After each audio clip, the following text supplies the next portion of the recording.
Hello! Ito na naman si Chef Karoy. Bali, ang lulutuin po natin ngayon ay adobo na pusit na may puso ng saging. So, i-introduce ko sa inyo kung paano siya lutuin. Masarap po siya. I-try nyo ito kasi something different po ito na putahe na gagawin ko po. So, enjoy po.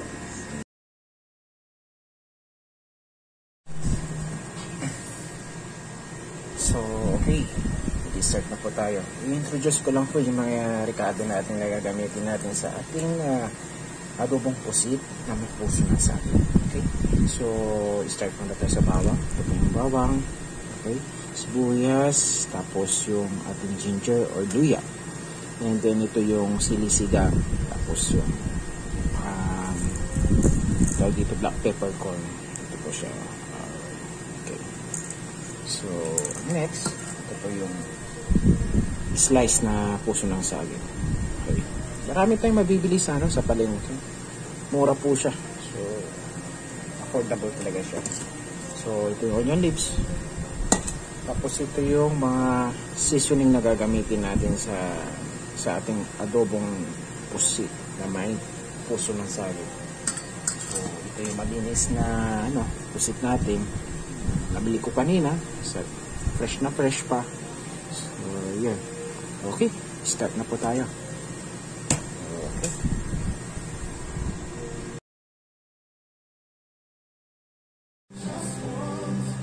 Ayan. Nag-working oil na po siya. So, okay na po siya. So, ang mauna po is bawang. So, sa akin, depende po ang mauuna sa akin. Depende sa putahe. Minsan, nauuna yung sibuyas. Depende. Or, nauuna yung bawang. Pero sa ngayon, ang mauna po para sa akin is bawang. Kasi, the more color po doon sa bawang, is nagkakaroon siya ng flavor. Kumbaga, kapag medyo burn ng konti, nagbibigay siya ng ibang flavor. Pag ganito po lang siya na puti, yung literal lang na bawang yung mga lalasahan mo, no? So, in different ways, pwedeng mauna yung sibuyas, bawang. Depende po sa inyo. Pero sa akin ngayon, bawang. So, ang next, sibuyas. No? So, ayaw ko pong masunog yung tawag yung bawang. So, nauna po yung sibuyas.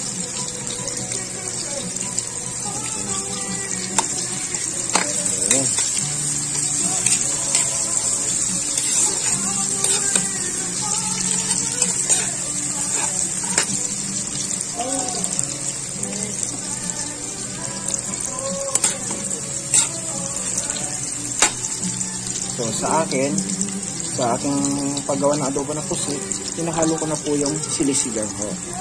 Why?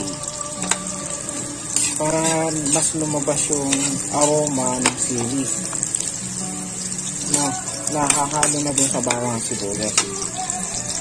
At ulit sa mga Pakistani biryani nila is pinipirito nila yung sili para pumalo na yung lasa dun sa sibuyas bawang. Iba yung binibigyan niyang lasa o aroma. Kasi napaka-importante yun. So, susunod ang ating luya. So, kailangan natin siya masutin ng konti. No? Tapos yung paminta, hinahalo ko na rin po para mas lumabas yung lasa niya. Ang ginamit ko po is peppercorn, black peppercorn.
So, ang ginamit ko po dito sa seasoning po na para sa ating adobong pusit na may puso ng saging.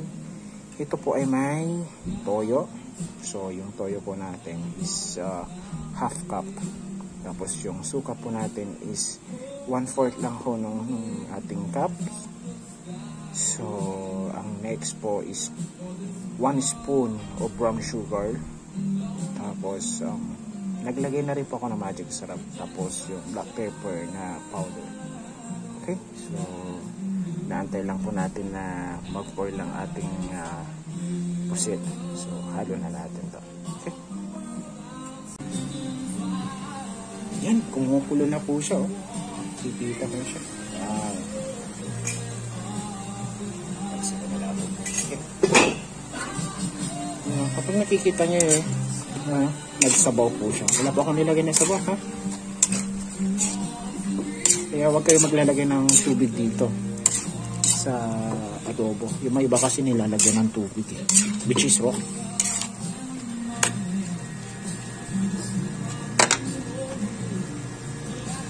So ito na yung seasonings na ginawa ko.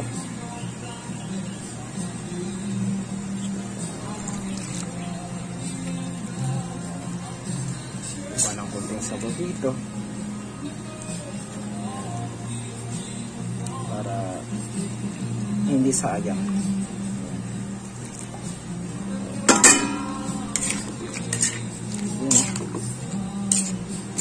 Ganda, diba?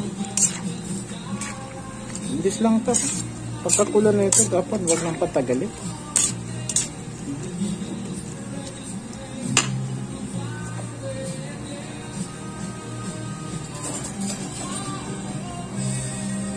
Titikman natin siya. Sakto. Sakto. Bali itong pusit na pala to, 1 kilo at kalahati.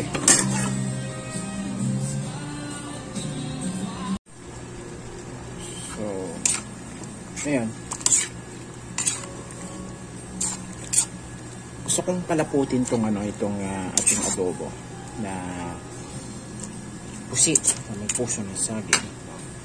Lalagyan ko po siya ng cornstarch. Ang ilalagay ko lang po is 1 kutsara lang. Tapos tubig siguro lang 4 tablespoon lang po.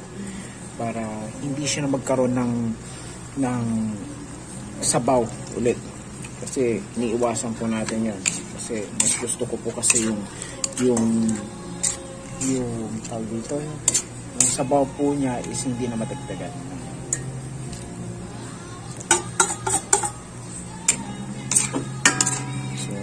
Ngayon po, Ganda. So, lumapot na po siya. So, pwede na po tayong kumain. Tara, kain na po. Hala. Limutan ko nagluto ng kanin. Sabagay, madali lang yan. Okay. Yan po. Ang ating adobong pusit na may puso ng saging. Okay. Ganda po, no? Try nyo po ito. Sarap po yan. Titikman po natin.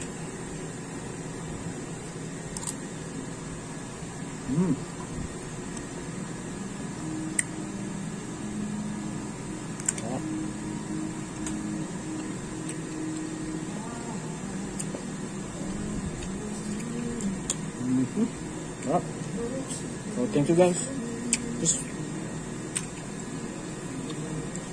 Please subscribe to my channel po, Chef Kaloy. Okay? Bye-bye. Thank you.